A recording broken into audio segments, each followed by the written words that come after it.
Hey, what's up, everybody? Lawler here, your inside source for all things Rocket League. Two things to break down today. We talked a little bit the other day about how the NFL and Rocket League had a collaboration going on.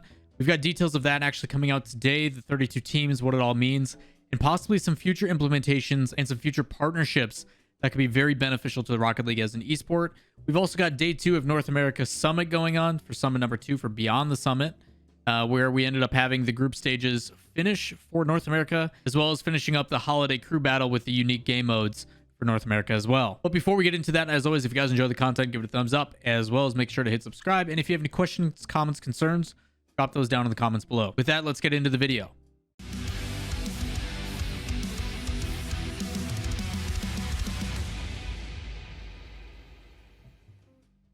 First things up, NFL and Rocket League are teaming up. If you guys haven't seen this, and actually releasing today on the 17th, Rocket League is going to be putting out an NFL game pack or an NFL fan pack with 32 decals of all the teams in the NFL. For European people, the NFL, or the National Football League, obviously has been around for about 100 years. Actually, I think it officially just hit 100 years this year or last year, so 101 years technically. It has a lot of history, and this collaboration can mean a lot of different things for Rocket League, not only currently, but also future tense. This is also one of the partnerships that is coming in benefit to Epic Games. Epic Games, I can assume, had a big partnership and a big hand in this and pulling this over. But I'm not talking about just the initial. We'll talk more about long-term in just a second here of what this could mean. But looking over at the blog post, and if you want to follow along, link in the description down below. But it says, huddle up. Your favorite NFL teams are going to blitz Rocket League with the NFL Fan Pack. Starting December 17th today, football fans will be able to rep their favorite NFL teams in Rocket League. The NFL Fan Pack comes with slick new Octane decals for all 32 teams. So, unfortunately, for those that do like to play on other cars than the Octane, this is just for those. And the pack will be available for purchase in-game until December 28th for 800 credits. That comes out to 25 credits per decal, so a pretty decent price there. And that the pack will have its own tab in the item shop. So if you guys have seen the starter packs in the beginning, or the Jaeger pack, this will be another one that is purchasable. I do think the price point's actually pretty dang solid, even though I'm only going to be using one decal myself. But ultimately, I do look at this and think that for what it is, I mean, there's a lot of limitations. The difficulty is, even though the NFL is an all-encompassing brand and it's worth multi-billions in dollars, you are trying to organize and coordinate 32 separate organizations with their own franchise team. Every single team has their own owners and their own staff and everything else that goes about it. So they do have a lot of freedom and a lot of control about what this may be. So yes, this kind of coincides with the frustration that in the past, like when I talked about esport decals, they feel a little bit lazy. But in order to get all 32 teams to coordinate and put this out, I do understand that there is a template, even though I personally think these decals could have looked absolutely incredible if they all got their own special flair. I know that's a little bit hypocritical in regards to like the thing I said about the esports organizations, but you're talking a third-party thing coming in as compared to people that actively consume.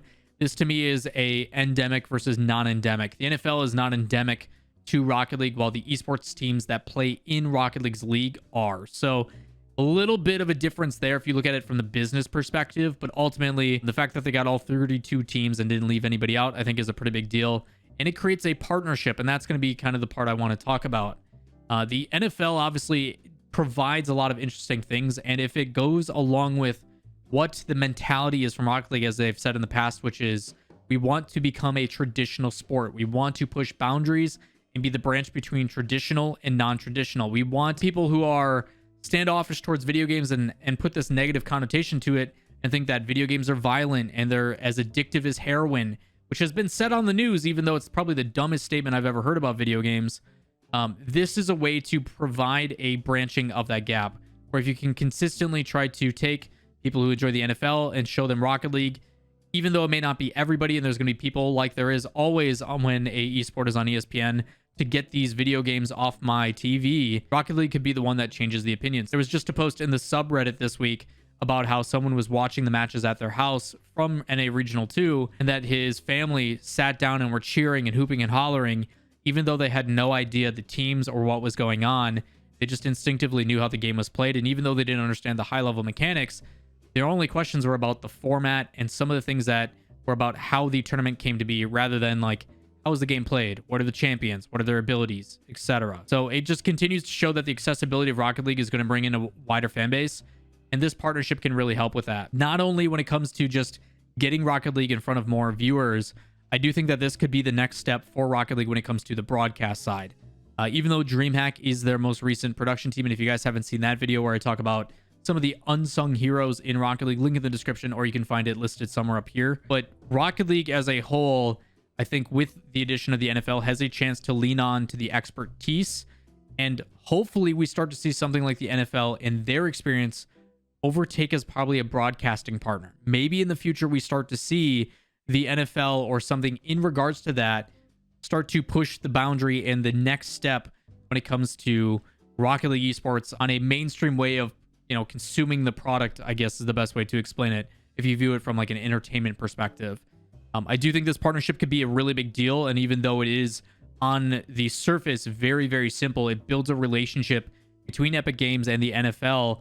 And if they see the numbers and the people at Epic Games recognize and push and say, hey, look how well this is doing, this is how well it does on these things, let's test the waters, let's put it on ESPN. And I'm not talking about ESPN2 or ESPN 8 the Ocho.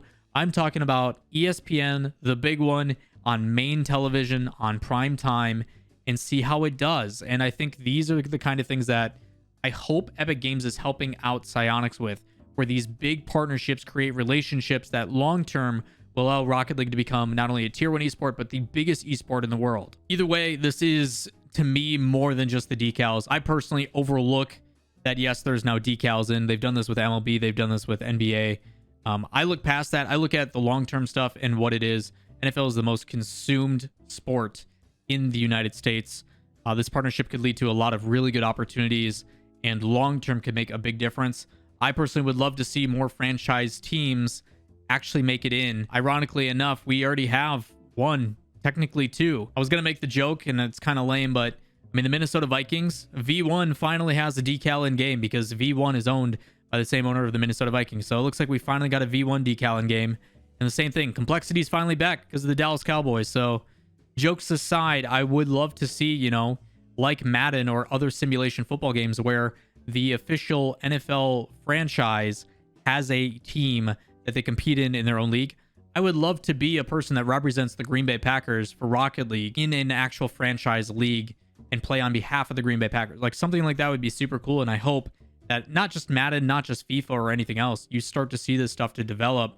And this is kind of that stepping stone into that relationship. The second part of this video, we're going to be talking about Beyond the Summit number 2 for Rocket League.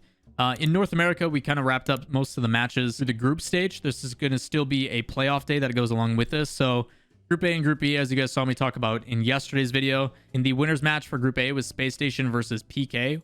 It went to 7 with 2 OTs towards the end.